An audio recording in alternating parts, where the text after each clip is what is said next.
മായ സർവമായ എന്ന് പറയുന്ന മൂവി കണ്ടുവന്നിരിക്കുകയാണ് ഞങ്ങൾ എല്ലാവരും.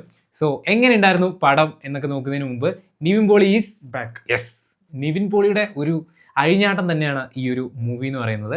വളരെ ഒരു ഫീൽ ഗുഡ് ജേണറിൽ പോകുന്ന എല്ലാവർക്കും ഇഷ്ടപ്പെടുന്ന രീതിയിൽ വളരെ ഒരു ഫീൽ ഗുഡ് ജേണറിൽ പോകുന്ന കോമഡി ഉണ്ട്. ഇപ്പോഴത്തെ ജനറേഷനും പഴയ ജനറേഷനും ഒരു ക്രിസ്മസ് സെലിബ്രേഷന്റെ ഒപ്പം കൊണ്ടുപോകാൻ പറ്റിയ പടമാണ്. അതെ, അതൊരു ഫാമിലി ഓഡിയൻസിനെയൊക്കെ ഇതാക്കിയിട്ട്, അതായത് സ്ഥിരം ഉള്ള ഒരു ക്ലീശ സാധനം തന്നെയാണ്. പക്ഷെ അതിൽ നിവിന് മാത്രം ചെയ്യാൻ പറ്റുന്ന കുറേ ഒരു കോമഡി കാര്യങ്ങളൊക്കെ ഉണ്ട്.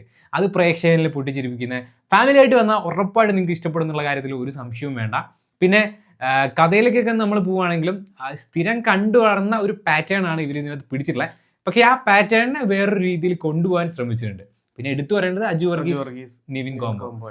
അത് നല്ല രീതിയിൽ ഇതിനകത്തും വർക്കൗട്ട് ആയിട്ടുണ്ട് കുറേ കാര്യങ്ങൾ. പിന്നെ നിവിൻ്റെ ചെറിയ ചില കോമഡീസ് ഉണ്ട്, അത് ഭയങ്കര രസമുള്ള ഒരു സംഭവമായിരുന്നു. പിന്നെ നമുക്ക് അറിയാം വരണ ആവശ്യമുണ്ട് എന്ന സിനിമയുടെയൊക്കെ സംവിധാനമായിട്ടുള്ള പുള്ളിയാണ് ഇത് സംവിധാനം ചെയ്തിട്ടുള്ളത്. സോ ആ ഒരു ടച്ച് ഈ ഒരു മൂവിക്കും ഉണ്ട്. അത് സിനിമയുടെ റെഫറൻസും ഓവർ എക്സ്പോഷർ ആയിട്ട് അല്ലെങ്കിൽ ഓവർ ബിൽഡപ്പ് ഒക്കെ കൊടുത്ത് ആ ഒരു രീതിയിലുള്ള പടങ്ങളൊന്നും അല്ല. അത് എല്ലാവർക്കും മാർക്കാവണമെന്നില്ല ഒരിക്കലും. പക്ഷേ എന്നിരുന്നാൽ കൂടിയും നിവിൻ പോളിയുടെ ആ ഒരു പെർഫോമൻസ് നോക്കുകയാണെങ്കിലും, അജു വർഗീസ് ഓവറോൾ പെർഫോമൻസ് നോക്കുകയാണെങ്കിലും, ഇതിലുള്ള ആ ഒരു കുട്ടിയുടെ പെർഫോമൻസ് നോക്കുകയാണെങ്കിലും അതെല്ലാം ആ ഒരു എന്താ വെച്ചാൽ ഒട്ടും ബോറടിപ്പിക്കുന്നില്ല. അതായത് നമുക്ക് ഒരു സിനിമ കാണുമ്പോൾ ലാഗൊന്നും ഇല്ലാണ്ട് ഭയങ്കര മനോഹരമായിട്ട് കണ്ടിരിക്കാൻ പറ്റുന്ന സിനിമയാണ്. ഫസ്റ്റ് ഹാഫ് വരെ ഭയങ്കര സ്മൂത്തായിട്ട്, ഫസ്റ്റ് ഹാഫ് കഴിയുമ്പോൾ വാവും Nivin Pauly is back first ഹാഫിൽ തന്നെ നമുക്ക് പറയാൻ പറ്റുന്ന രീതിയിലാണ് ഈ ഒരു മൂവി എടുത്തു വെച്ചിരിക്കുന്നത്.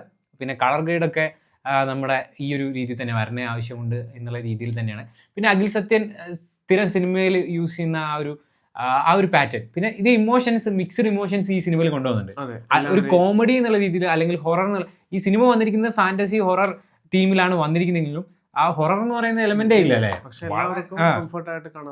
ഭയങ്കര രീതിയിൽ നമുക്ക് കാണാൻ പറ്റുന്ന, അല്ലെങ്കിൽ ഭയങ്കര ഒരു സ്മൂത്ത് ആയിട്ട് ഭയങ്കര എൻജോയ് ചെയ്ത് കാണാൻ പറ്റുന്ന ഒരു മൂവി തന്നെയാണ്.